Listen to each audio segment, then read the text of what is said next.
Hi everyone, welcome to day 2. Today I want to talk about a couple things. The first thing is reading food labels. So on a clean eating, when you've decided to go clean eating, a lot of the foods that you're going to eat don't have food labels, and that's kind of what you want to stick to mostly. So that's like your fruits and vegetables, meats, and then dairy, eggs, so things like that. But when you do need to buy something that has a food label, I am going to tell you some things to look for to get it as clean as possible. So the first thing is when you see packages and they have things like light, fat-free, sugar-free, no sugar added, diet, things like that, those are kind of red flags for this product has been altered, because to make it, obviously, like if it's sugar free, it had sugar in it, now we're making it sugar free, and so it's been processed. So basically what those mean is that you're taking it out of that natural state and you're making it something else. And so a lot of times why this is bad, like for instance, like salad dressing. So you get a lighter version. So what does that mean? So light means 1/3 to half the amount of calories as the original. And so like a light salad dressing would have fat taken out, but in its place it might have sugar added or just a filler of some type. And so, you kind of are thinking, well, what's worse? I tend to just stay away from anything that says light, because a lot of times too, light means that artificial sweeteners were added. So sugar, so that's the same thing like sugar-free. Sugar was taken out and an artificial sweetener was put in its place. And so a lot of times when fat's taken out, sugar's added. And so you kind of want, and diet's the same thing. And so I just tend to try to stay away from those things, because it means that they are no longer in their natural state, really at all. And so the other thing is I honestly hardly ever look at the actual nutrition facts. Sometimes I'll look like if there's fiber or protein or something, but I hardly ever look at the fat and calorie content, because if it is more natural, then it's naturally going to be not less fattening and not less calorically, but just naturally better for you. And so you're not having to worry about so much of the fat and the calories and stuff.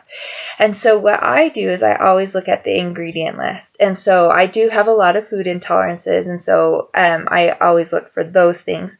But I also just look on the food ingredient list. Honestly, if it has more than 5 or 6 ingredients, I start like, okay, what exactly are all these other things? And, a lot of, if it has a lot of chemicals in it or preservatives or artificial sweeteners, I just try to stay away from it and not get it. And then you want to, so after you do that, if it passes your test, and so like for instance, like whole wheat bread, you want to make sure if it says 100% whole wheat, then it has to be 100% whole wheat. But if it says whole grain or wheat bread, and it doesn't have that 100%, you want to look and make sure whole wheat is actually the first ingredient, because ingredients are listed from the highest amount to the lowest amount. And so if whole wheat flour is not the first ingredient, then it's not really whole wheat bread. And so so those are things. And so they'll say whole grain because it has whole wheat in it. It does not mean it's whole grains, really. And so another thing I look for is I don't eat a lot of corn anyway, but corn syrup, high fructose corn syrup, is another thing that's in a lot of things. And it's just, so it's something to maybe limit yourself on.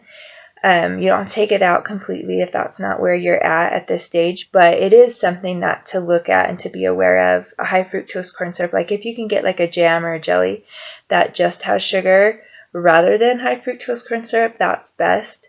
And we'll talk about sugar and refined products in another video, but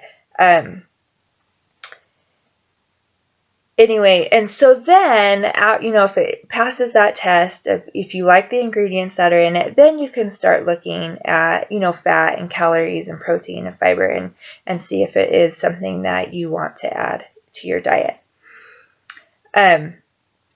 Sodium's another one to look for once you've kind of looked at that, and just make sure it's not really high in sodium. And usually sodium will have a percentage, and so you don't want something that's a really high percentage of your sodium intake for the day.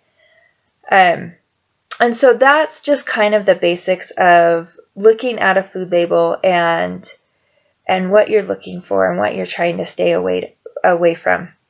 So the other thing I want to talk about is a little about meal planning. When you're changing your meal plans to be more clean, it is a little overwhelming to try to go 100%, especially right out of the gate. And so come up with like maybe a percentage, like 80-20, 85-15, something where you're going to eat clean 80% of the time, and then maybe give yourself 20% leeway. And so that could be like if you're going to go out, or if there's a celebration, or if there's a party at the office, or something where I'm not going to be able to eat clean, and I don't want to just sit there and watch people eat, or if something. So let yourself have that, and don't get so stressed out about eating clean all the time that you're being miserable because of it. So in clean eating, one of the biggest things that will help you is to prepare ahead of time. So this is coming up with meal plans, like a weekly meal plan, and actually, that meal plan that I added to the group files, that can help you. You don't have to stick to that. If you don't like some of them, if you'll never eat some of those recipes, those are just ideas, and you can use that to plan your meal. And so clean eating meals are usually really simple. It's just like a protein with some vegetables and maybe a small carb. Excuse me. And so, just really simple meals, salads for lunch, an omelet, or cheese and fruit, or yogurt and fruit for snacks or breakfast. And so just real simple things you can do for that, for your meals. But really planning them a week ahead of time really helps you stick to those goals. And then also so then once you have that meal plan, then you can prep for those meals. And so if you have like an evening free or a morning free, you can cut up your vegetables. Say you need bell peppers, lots of bell peppers and onions for one meal, and then maybe another one you want broccoli and cauliflower or something. You can have those all cut up and in containers for each of those meals. So then when you go to plan that meal, you're just pulling out that container of broccoli and cauliflower and roasting it or steaming it or whatever you're doing. And so it's not pulling out all the vegetables every single meal, which I do sometimes because I don't take the time to meal prep, and it is frustrating. Like, it's annoying to have to do that every single day. So it is good, and it takes a while. It could be take an hour to cut up all those vegetables and to really go through and plan your meals. But it really does help you stick to your goals and stick to a plan. So the last thing I want to talk about today is when you start pulling things out of your diet, it is a good idea to have a plan to replace. And so find your trouble area. If your trouble area is chocolate, then maybe find a good alternative to chocolate.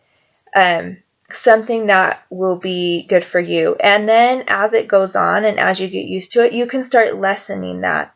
But it's hard when you pull it out. If you're the type of person that needs to pull it out completely to do well and that you can't do a little bit, then by all means do that. But if you can, just come up with some kind of alternative, and I can help you with that if you want ideas, but some kind of healthier alternative to one of your really unhealthy habits. You kind of and so those are some things to think about this week, and I will include in the files a meal planning guide that you guys can print off and use if you want. But anyway, hopefully that helped, and if you have any questions, let me know.